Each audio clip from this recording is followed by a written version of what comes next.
Welcome to this episode of Mercy Can't Stop Her. I am your host, Judith Kambia Obatusa, JKO. On this episode, I'm joining you from the beautiful island of Tobago, where we are holding the Healing the Heart retreat.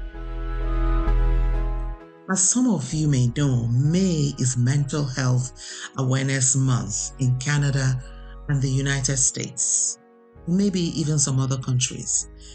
This month is a time to create awareness about mental health issues and encourage people to show compassion and not discrimination to those living with mental health issues.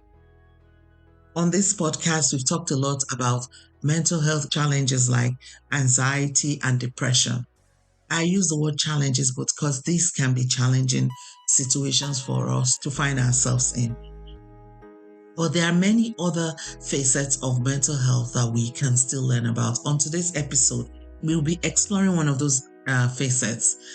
And we'll be looking at the topic, how self-awareness can help us boost our mental health. It sounds really, really strange, right? Before you tune out, thinking that this is all sunshine and self-help rainbows, please hear me out. Yes, self-awareness can help us boost our mental health. Research shows that self-awareness is linked to many benefits. These include better emotional regulation, stronger relationships, and even increased resilience. Basically, self-awareness is the secret weapon that hot messes like us can use to improve and maintain our mental health. Just think about it. Our lives can be a whirlwind of emotions, thoughts, and experiences, especially for us women. And sometimes it feels like we're just floating along, trying to keep our heads above water. The whirlwind can leave us feeling overwhelmed, stuck in negative thought patterns, or struggling with emotional responses. But do you know that there is a life jacket available to us all, regardless of our economic, social, or any other classification of status that we may want to consider? This life jacket can help us navigate the choppy waters of our minds, the choppy waters that threaten to drown us. That life jacket is self-awareness. Self-awareness is like turning on the light in a dark room. It's about understanding who we are, what we feel, and why we react the way we do. And let me tell you, my sisters, it is a game changer for our mental health. In fact, the title of today's workshop was Understanding Yourself to Unveil Your Inner Radiance. Because in the journey of my life, I discovered that the more I knew of myself, the more I became more self-aware, and the more I've been able to navigate the challenges that I face. And this is why this conversation is so important, especially in this month where we're looking a lot at our mental health, the challenges that we face, and how we can overcome them. By being self-aware, we can actually step out of the whirlwind for a second and take a good, hard look at what's going on. Self-awareness is a game changer for our mental health. It lets you step back and observe what's going on inside. And by understanding yourself better, you can actually start to manage your mental well-being. Scientifically, self-awareness is a complex cognitive process rooted in the brain's prefrontal cortex.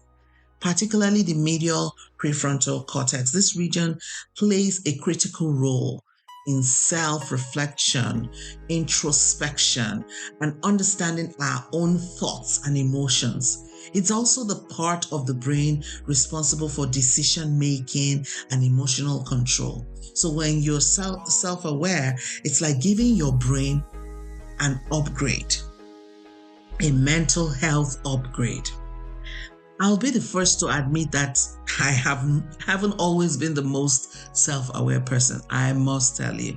I used to go through life on autopilot, reacting to situations without even stopping to think about why I was feeling the way I did. Let me tell you, that was not a recipe for happiness.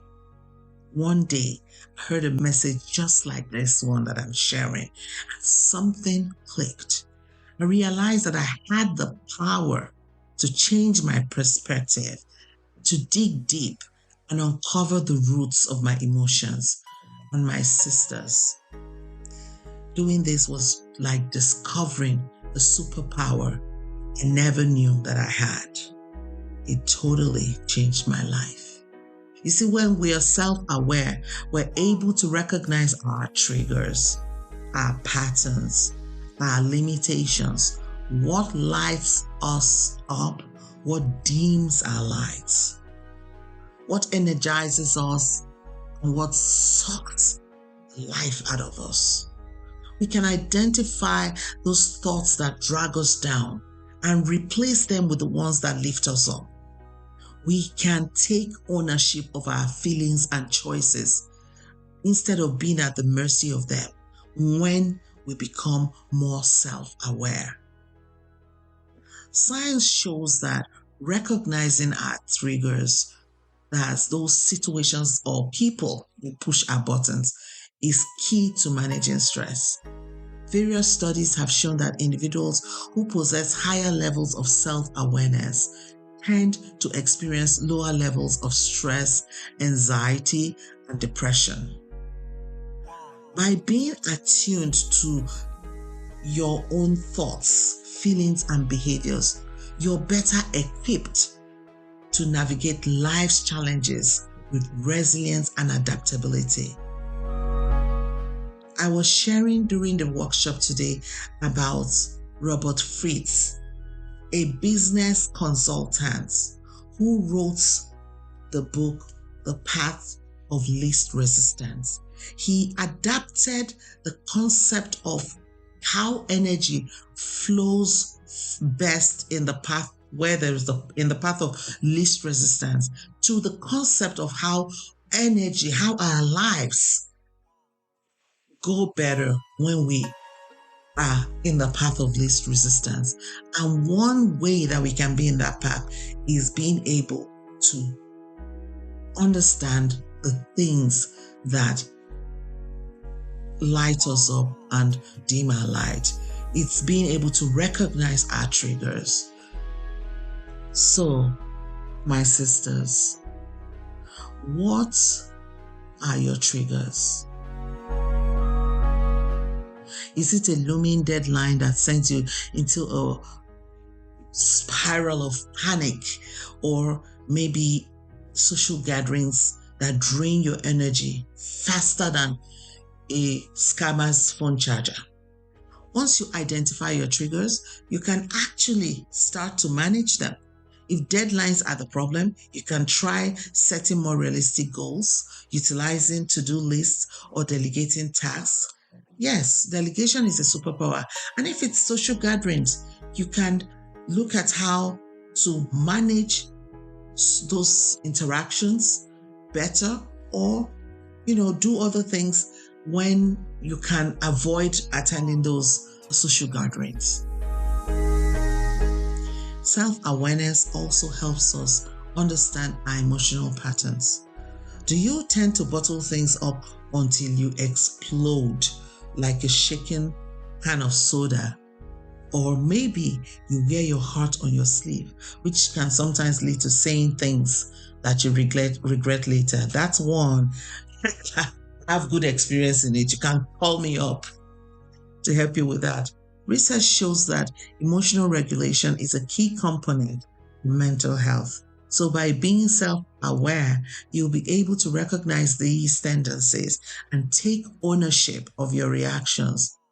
In addition, you can learn to communicate your needs calmly or develop healthy coping mechanisms for dealing with frustration.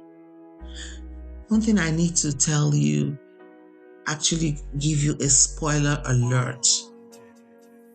Self-awareness is not about being perfect. There is no such thing. Now, the messy truth is that self-awareness is not about becoming some kind of emotionless robot. It's actually about accepting yourself, flaws and all. It's about understanding your strengths and weaknesses, your quirks and your passions, and embracing them. Another benefit of self-awareness, when we talk about embracing them, is that it allows us to cultivate a sense of compassion for ourselves. When we're self-aware, we realize that we're not perfect, that we're bound to stumble and fall along the way, and that's okay. Because in those moments of vulnerability, we learn and we grow. So self-awareness helps us to grow. I've been talking about growing into the fullness, the wholeness of who we are and showing up as our authentic selves. Self-awareness is a tool to help us on that journey, to remind us of the importance of compassion for ourselves and even other people. This year's Canadian Mental Health Association's Mental Health Week, which took place from May the 6th to 12th, the theme for this week was a call to be kind, because compassion connects us all. Compassion connects us better to ourselves. You know, there's a mental health condition called being disassociation. So when you lose connection with yourself. So it also helps us connect better with others. So how can we cultivate self-awareness and improve our mental health? For us women especially, who often juggle multiple roles and responsibilities, prioritizing self-awareness is essential for overall well-being. If you've been listening to Mercy Can't Stop Her for a while, these suggestions that I'm about to share may be familiar, but that goes to show how useful and important they are. And these strategies are important, regardless of whether we're talking about self-care, which at the end also comes back to helping us with our mental health. So let me share them anyway. First, mindfulness practices such as meditation, deep breathing exercises. That one has been a game changer for me. And body scans can help you become more attuned to your thoughts and emotions. By carving out dedicated time for self-reflection, you can strengthen the neural pathways associated with self-awareness. So making time for these practices can help you. Secondly, journaling can be a powerful tool for self-discovery. Writing freely about your thoughts, your feelings, and experiences can provide invaluable insights into your inner world. And this will facilitate greater self-awareness and emotional regulation. So sometimes not sometimes, all the time, we play a very key role in our healing. If you go for therapy or share your issues, which will be my next strategy that I'm going to share, that is seeking support from trusted friends, family members, or mental health professionals. These can offer perspective and guidance on the journey of self-awareness. by building a supportive network of individuals who validate and encourage our personal growth. It helps us to maintain our mental well-being. But at the end of it all, after we've seen if we have therapists, family members that we share with, at a point in our time, they can't always be with us. They will only be with us momentarily. So the bulk of the work for our own healing, for our own growth, for our own empowerment, for our own progress is in our hands. And this is where the tool of self-awareness comes in really, really handy. So it's very important that we invest into our own healing.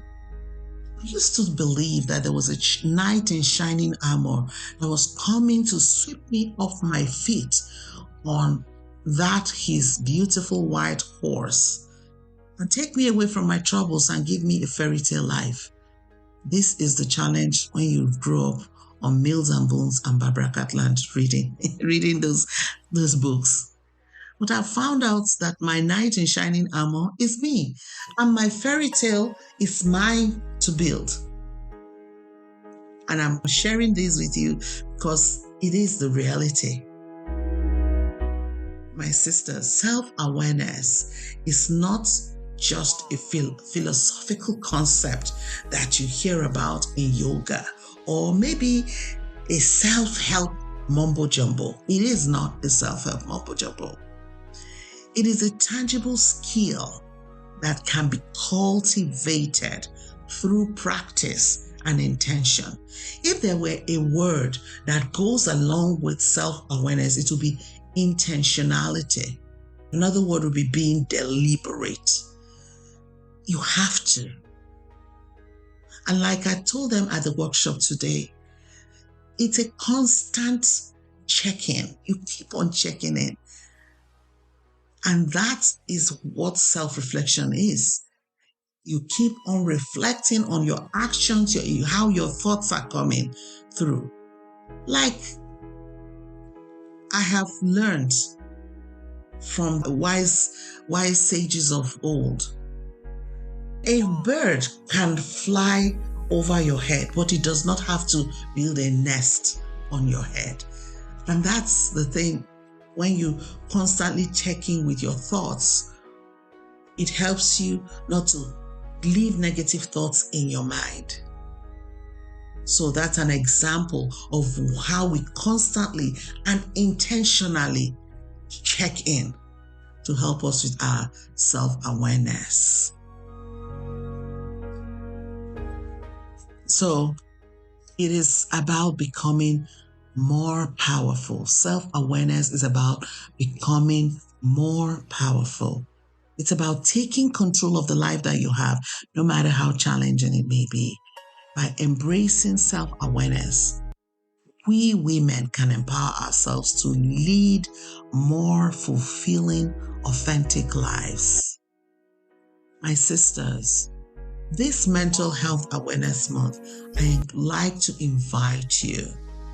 I'd like to encourage you to embrace self-awareness. Take the time to check in with yourself, to explore the depths of your mind and your heart. When you do this, mercy won't stop you. Thank you so much for listening, and see you next time.